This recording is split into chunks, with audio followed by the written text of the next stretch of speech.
In terms of time management, I'm just listening to a podcast right now, and the question was how do you divide your time? And even just that, I mean, I'm full of anxiety right now because I'm about to go play a game, the last game in the tournament, and I'm a bit frazzled, to be honest, because I just don't have, some days it's like that game, that one where I hung the rook, where I just feel like the brain power's not there. Or at least I did, I knew that I can't just go in lazy. I can't ignore the fact that my brain is a bit tired at the moment. So I did some corrective things, like I went on the treadmill for like 5 minutes before coming here. Right after dinner, I was like, oh man.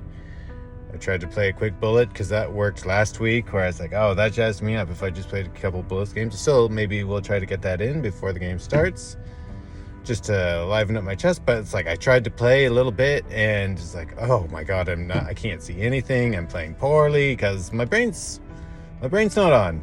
And you can't force it. That's the thing.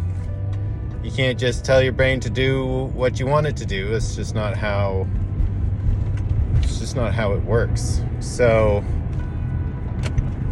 for time management, the guy's like, well, if you want to study this, then you should study that. Or if you don't have any goal in mind, you just study whatever. You just, keep warm, and that's, you're fine. But that's, for me, and this is what it's all about, I need to not try to tell myself I need to study certain things. Anything that will make chess learning a job makes the resistance to learning chess go up. So, and I don't want that. The whole basis of my personal training structure is around fun and the fact that it's a good time, and I'm happy to play because I do like chess. And any anxiety I feel over how well I'm going to do, that is separate from the fact that I enjoy the game. It's two different things. And it's the stress part is something you need to manage. And so if, for example, you're giving yourself a hard time before a tournament because your brain's not feeling too good, you do what you can to fix it, but it is what it is. It's still, like I have to say, it's just the first tournament. And what I'm really realizing is the tournament games is the training. There's no better training than being put in a situation where it's test time. That in test time, that's when ADHD shines, right? It's crunch. It's time to go all thrusters. Blam! We're ready. So, so the point of this whole segment was, how do you manage your training time? And the answer is, you do what your brain energy will allow, and you be okay with that. So I realized that I have, subconsciously been doing this, without saying it out loud. I'm recording now so that I am making it firm that my strategy for learning, like I was saying, the download bar, anything related to chess, anytime you're visualizing the squares or trying to memorize what you can do from H1, or what I've been working on when I'm tired and I can't do much else, or I'm driving and I can't look at a board or anything, I try to visualize what a knight can do. And I start thinking about all the squares that a knight can go to. And then I try to pick up speed on, my ability to, pick up speed depending on what square. Like, for example, a knight starts on B1, and I can very quickly say now that a knight on B1 can go to A3 or C3 or D2. I said that pretty quick. I could have said it faster, but I did have to take a second.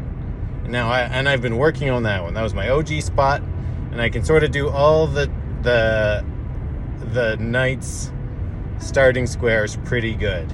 But then, like, tell me, okay, let's just G7. What can you reach from G7?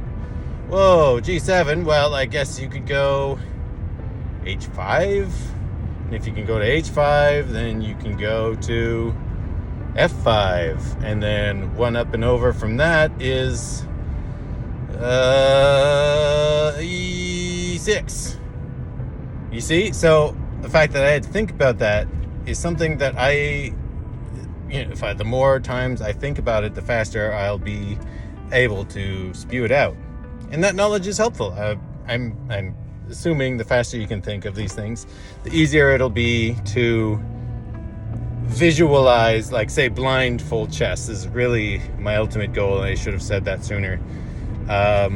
Because I'm at work all the time and I can't look at the board, but I can think about chess all the time, and that's where my training is going to fly. If I can just not get so hung up on what the heck can a knight do when it's on G7, and I can just say, this is what the knight can do. And then you'll be able to keep that piece in your mind as, like, I personally, I guess I'm shout out to Blindfold Chess Podcasts. That's the thing I use a lot when I'm driving around, because I can, now I don't recommend, don't get into accidents or whatever, don't distract yourself from driving. But anyway, so if you don't have a board, you need to be able to see clearly, or at least come up with what the pieces can do fairly quickly, like a bit snappish.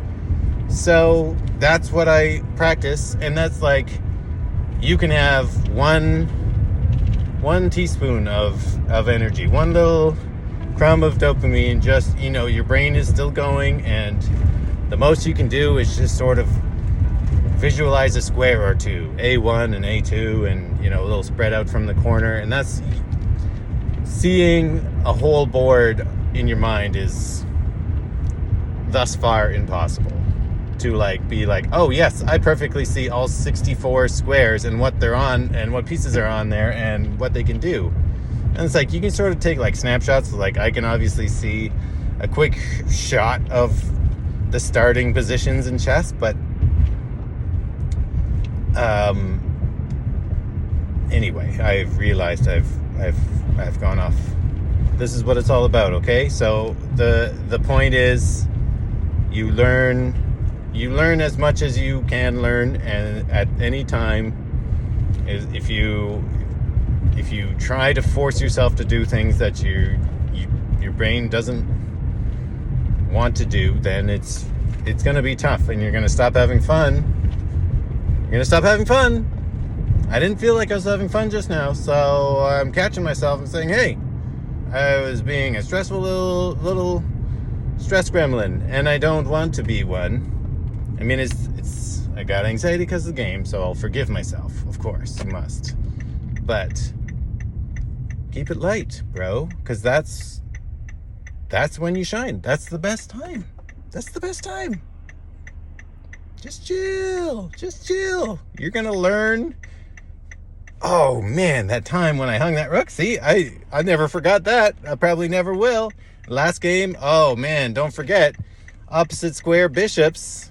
You don't want to end the game. If you think, you better watch that scenario. If you were looking to win and you got a pawn left or two, watch out for those opposite square bishops and where the king's going to go, because if the king gets in front of your pawn and you have opposite color bishops, you can't stop it. You got nothing. There you go. You're welcome. Good tips. Thank you. Okay, wish me luck.